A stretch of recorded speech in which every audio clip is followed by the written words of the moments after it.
ತಮಿಳುನಾಡಿಗೆ ನೀರು ಹರಿಸಲಿಕ್ಕೆ ಕರ್ನಾಟಕ ವಿರೋಧ. ಆಗಸ್ಟ್ 13ರಂದು ಅಖಂಡ ಕರ್ನಾಟಕ ಬಂದ್ಗೆ ನಿರ್ಧಾರ. ಬಂದ್ ಮಾಡುವುದಾಗಿ ಘೋಷಣೆ ಮಾಡಿದಂತಹ ವಾಟಾಳ್ ನಾಗರಾಜ್.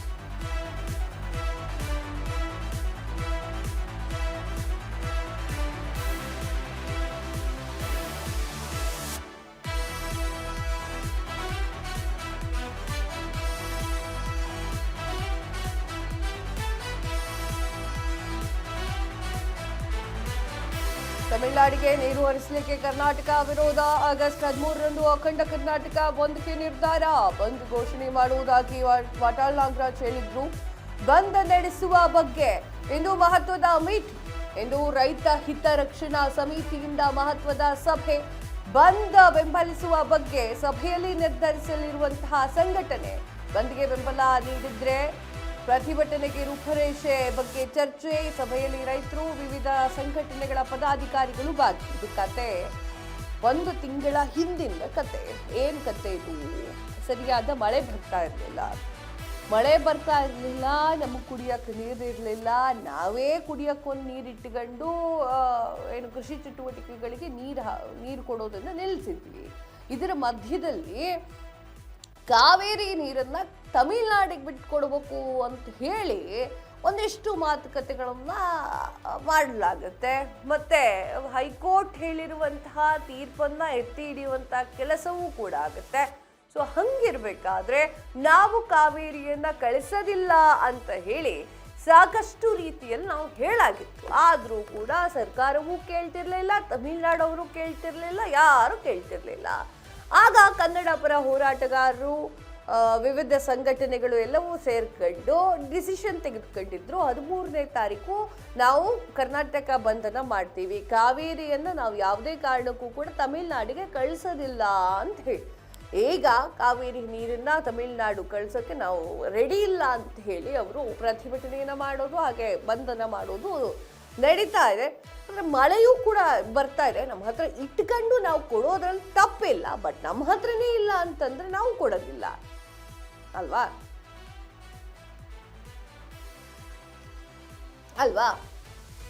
ಸೊ ಈ ತರ ಆಗಿತ್ತು.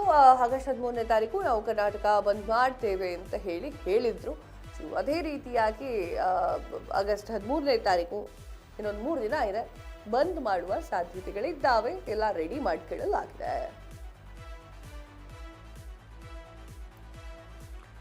ಇದರ ಬಗ್ಗೆ ಹೆಚ್ಚಿನ ಮಾಹಿತಿಯನ್ನ ಕೊಡ್ತಾರೆ ಡೆಸ್ಕ್ ಲೈವ್ ನಲ್ಲಿ ಪ್ರತಿನಿಧಿ ವಿನೋದ್ ಅವರು.